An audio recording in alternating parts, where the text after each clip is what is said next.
There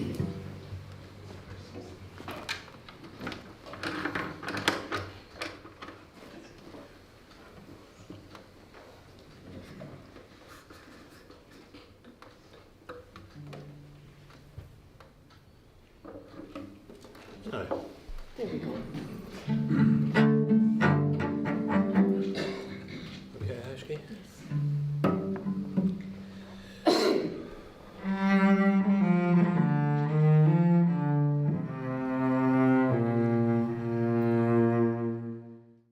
It's my very great pleasure now to introduce Judy Friel, who's going to speak on behalf of Anne and the Friel family. It's because of Seamus Dean that this event is happening today.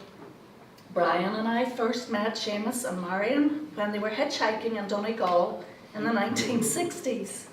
We became close friends.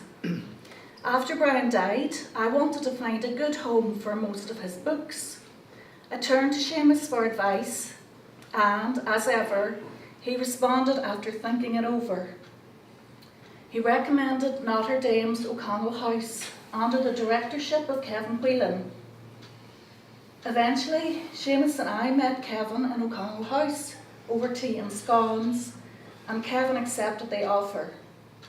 My only condition was that if Notre Dame withdrew from Ireland, the library must remain here.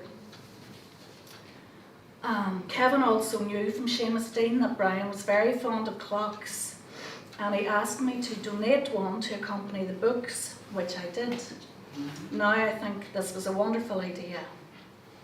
Finally, I'd like to welcome Father Peter McVerry, and thank you, Peter, for coming along today.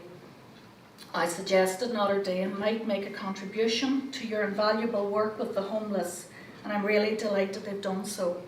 God bless the work.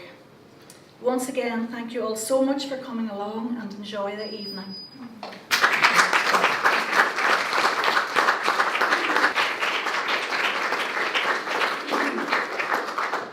I'd like to express my thanks to Anne and the Friel family for inviting me here. It's a privilege. Kevin has given me 5 minutes to explain. My brief is why Brian Friel's work really matters. Now, I only have about an hour. Someone who teaches drama in the Brian Friel Centre at Queen's, but I'll make it brief. It's all about the small details, really. If you know Brian's work, you'll know what I mean. Brian is what you might call exquisitely detailed in terms of how he constructs his plays. He gets the small details that make people tick. It's all about the wee stories that you tell each other. What's happening at home? What's happening in your street? How do I know this? Because I spent longer than I should have done probably looking through the archives of the early drafts and notes of Brian's plays. And it was 20 years ago when I first encountered it. And I thought, wouldn't it be great if, with this new phenomenon of the internet, other folks could look at it. Folks who never go to a nice place like this, or never go to universities, never go to libraries. Folks in prisons, folks in immigration centres, folks in schools in tough areas. Well, thanks to these wonderful things, now you can. Because 20 years later, I got some funding together and digitised the 5 most acclaimed plays, translations. Philadelphia, I cooked one, you know, Dancing a Lunacy. And we then brought this knowledge to these communities that never normally get anywhere near a theatre, you know.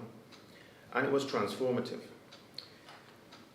How does it work? How does Brian connect in a way that others don't? How does he pass what used to be called the Heineken test? How does he reach parts and people that others don't? Because he understands people. There's a great bit of footage where Brian's interviewed, and he explains that he enjoys going to London. He enjoys, you know, the atmosphere, he enjoys the plays, meeting his friends.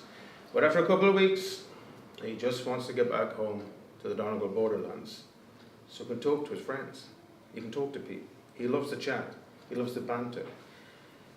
Blake, the great poet, once said, if you can understand the world in a grain of sand. So what Brian does, he brings this ethos to the stage. And in the tiniest, smallest village, the Ballybegs of this world, you can understand the human condition. Just like his great forebear Anton Chekhov did in the Russian hinterlands. That's what Brian does. And his understanding of how people tick and how small places work means that everybody can understand it. I can't think of a playwright that has travelled so far across the world and made an impact on so many people over such a long period of time as Brian has. I could provide you with the stats, but that would be another class for a different day. But that's why Friel really matters. The ability to understand what makes people tick, the small talk and the small details of their lives that really interest them. Prof Kevin Whelan.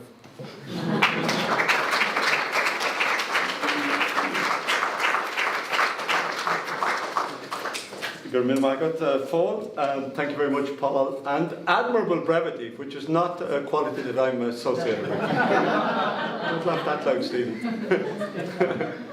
Stephen Ray told me that there currently and in Kiev that there was recently a production of Brian's, I suppose, most important play, really, or most transformational play, Translations.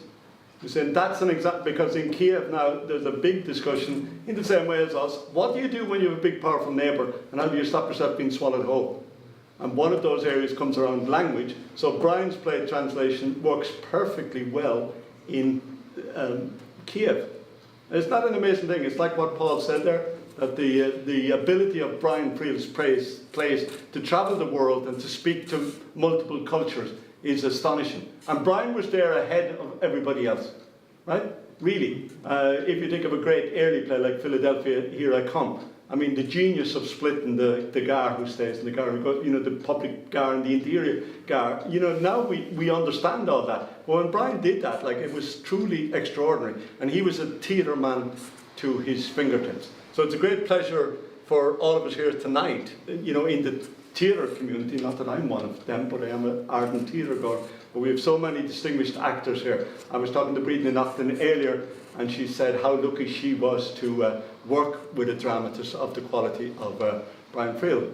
But I said to her, Brian was also lucky, and I know he would want me to say this, to work with fantastic theatre people in Ireland. There's a marvellous theatre infrastructure in Ireland, and a wonderful generation of actors, and we just put up some photographs there on our screen, but you'll see there some great actors, great producers, great theatre people, you know, and that's a wonderful thing in our country, that we have a live, living theatre, which is not, at the moment anyway, completely subsumed by the more digital and visual world that we now live in.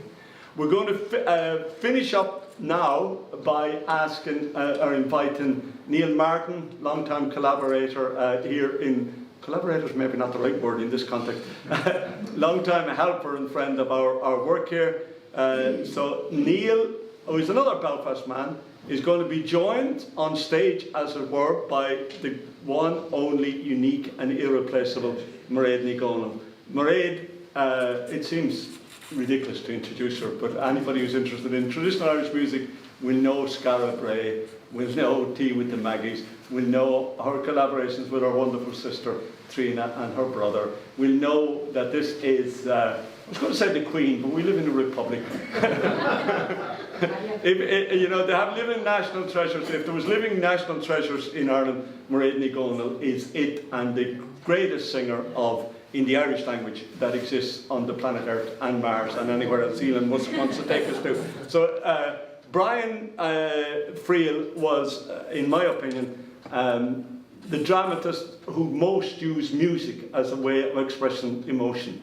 Brian understood sometimes that the silence is the most eloquent thing we have, and that sometimes music takes up where words leave off. And so often in Friel's play, it's the music which carries the incredible emotional charge. And Neil and Maighread are going to perform now the Minstrel Boy, which is from Thomas Moore.